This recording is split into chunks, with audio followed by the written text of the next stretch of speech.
안녕하세요. 탈북 요군 장교 김정아입니다. 저 오늘도 시청해주신 구독자분들, 시청자분들 진심으로 감사 인사드리며 김정아TV 언제나 구독, 좋아요, 알람, 댓글로 많은 응원 부탁드리겠습니다. 오늘 이 시간에는 중국에서 제가 본 한국의 모습, 중국이 한국을 어떻게 보는 게 아니라 제가 중국에 있을 때 제가 바라봤던 한국의 모습에 대해서 제 머릿속의 상상, 그런 거에 대해서 제가 한번은 좀 말씀드리고 싶습니다. 여기에 또 하나의 감동의 스토리가 있습니다. 중국 집에서 한국말 나오는 방송을 듣기 위해서 그 집의 안테나를 온 데로 휘젓고 개우 채널을 잡은 방송을 제가 그때 보기 시작했습니다. 거기에서 가끔씩 한국 드라마 본다던가, 그리고 그게 매일과 같이 잡히는 게 아니에요. 어쩌다 한 번씩 잡혔습니다. 그래서 중국 채널 보다가도 어쩌다 오늘은 날씨 좀 좋다, 좀 잡힐 것 같아 이러면 그날엔 또 막 이걸 돌려가지고 가끔씩 조선족 채널을 봤거든요. 한국이라는 그 상상을 많이는 못했는데 중국 TV를 보면서 한국이라는 드라마나 이런 걸 보면서 한국이라는 걸 상상을 해봤습니다. 근데 드라마라는 걸 보는 거하고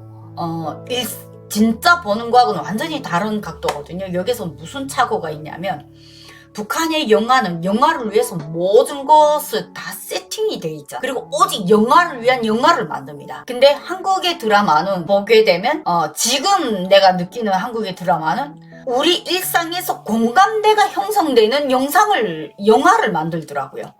그것이 되게 신비로웠어요.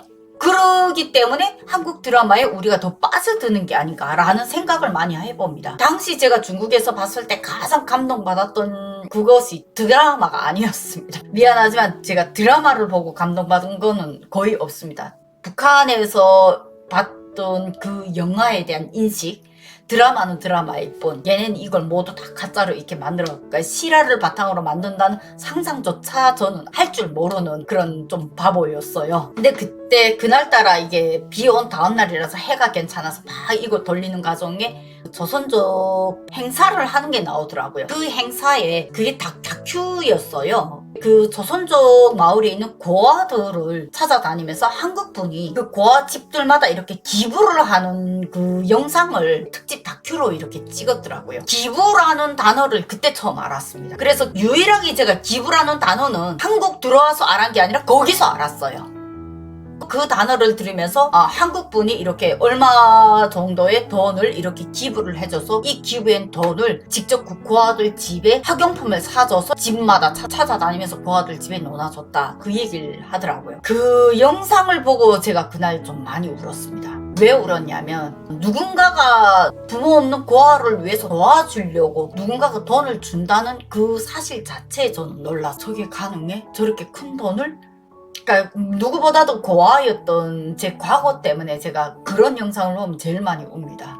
정말로 지금은 경제 상황이 많이 안 좋기 때문에 제가 누구를 기부할 수 있는 이런 처지는 아니에요. 그러나 어젯날에 방송을 잘 나갈 때 그때 당시에는 제 수익의 일부분을 내놓고 제가 통일만연합회라는 거를 운영을 하면서 그 단체를 통해서 다른 탈북민들이 많은 부분, 정착 지원 활동이라든가 인권 활동이라든가 라는 부분을 제가 지원을 하고 싶어서 제 개인 사비를 들여서 그 단체 활동을 많이 운영을 했지만, 그것이 대표라는 이유로 기부금으로 인정을 못 받더라고요. 그런 부분은 정말로 많이 아이러니했습니다. 그것이 나 개인을 위한 거는 분명히 아니었는데, 어쨌든 그 기부라는 단어를 중국에서 보면서 한국에 가야겠구나 라는 생각을 더 마음을 다지기 시작했어요. 그 다큐를 본 게 가장 결정적이었어요.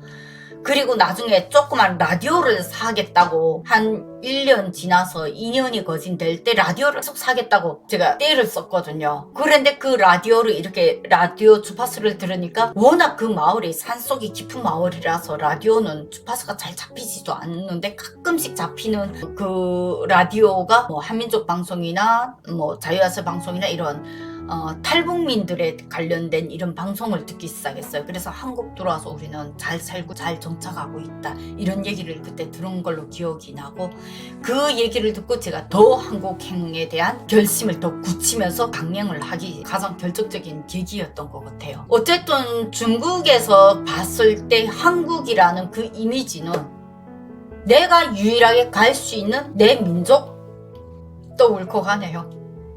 하나의 등대 같았어요. 정말로 등대 같았어요. 저한테는 나라 없는 서름이라는 걸 북한에서 어릴 때 그 일제시기 그 어르신들이 나라 없는 서름 이런 걸로도 많이 얘기를 하고 말할 때는 실감이 안 났습니다. 근데 실제 중국 땅에 들어와서 제가 무국적으로 헤매면서 멀쩡한 사람이 하루아침에 바보가 되는 건 진짜 쉽더라고요. 그때 국적이 없고 내가 불법이라는 거, 죄인이라는 감투에서 북한으로 다시 돌아갈 수 없기 때문에 나는 무조건 한국에 가야 된다. 한국이 이 지구상에서 나를 유일하게 받아줄 하나의 등대다. 내 삶의 목표는 한국이다. 라고 제가 생각했던 것 같아요. 그래서 오직 그때 그 기부를 하던 그 다큐 영상, 그 영상 이름이 기억이 안 납니다. 그때 조선족 마을에 있는 고아들을 찾아다니던 한 분들의 그 모습, 그 봉사하던 그 모습만을 제가 그때 많이 충격으로 받아가면서 나도 한국 가면 저 사람들이 나를 많이 도와줄 거야. 최소한에 한국 가게 되면 그 사람들은 나를 중국처럼 외국인이라고 배척은 안 할 거야. 나를 내 민족이라고 받아줄 거야 라는 그 기대가 분명히 있었습니다.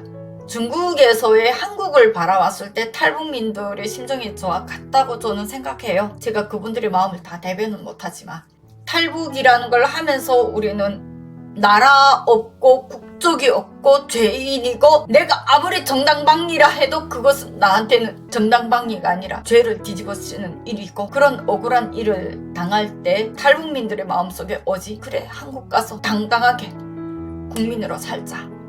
그래서 임시주민 등록증을 받았을 때 불안했습니다. 진짜 주민등록증 안 줄까봐. 하나 나와서도 그걸 못 받을까봐. 근데 나중에 그걸 톡 받았고 그걸 받은 다음에 진짜 많이 울었어요. 그래 나도 이제는 주민등록증이 있다고, 나도 이제는 공민증 생겼다고. 그 주민등록증 받은 날이 내가 진짜 많이 울었어요. 그래서 그 주민등록증을 제가 지금도 못 버리고 보관하고 있습니다. 나중에 제가 또 여권을 만들 때에도 나도 여권이 나오냐고 이래. 저희 남편이 여권 나온다고. 그래서 진짜 여권을 가서 신청을 해보니까 진짜 여권이 나오는데 그 여권의 앞에 보니까 대한민국 국민이라는 그 글자가 있더라고요. 나라라는 거를 잠시 저는 잃어봤잖아요. 3년 동안. 그래서 대한민국도 소중함을 제가 지금 더 간절한 것 같아요. 누구보다도. 탈북민들이 아마 다 그렇다고 생각합니다. 대한민국에 받아줘서 정말 감사하고요. 대한민국 국민으로 살 수 있게 저희 탈북민들 받아줘서 진심으로 감사합니다. 중국에서 떠돌던 그 시절에 제 평생 잊지 못할 나라 없는 서름을 느껴본 그 경험이었습니다.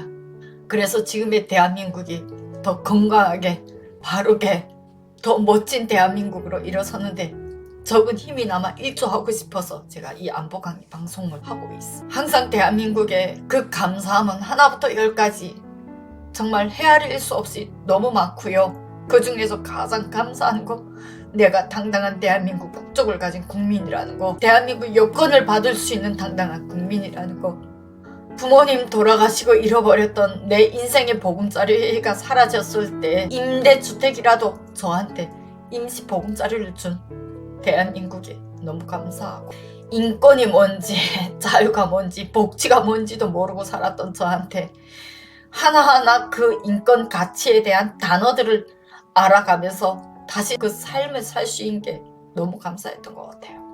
오늘 이 방송을 통해서 다시 한번 진심으로 감사 인사드립니다. 대한민국 국민으로 받아주셔서 진심으로 감사합니다.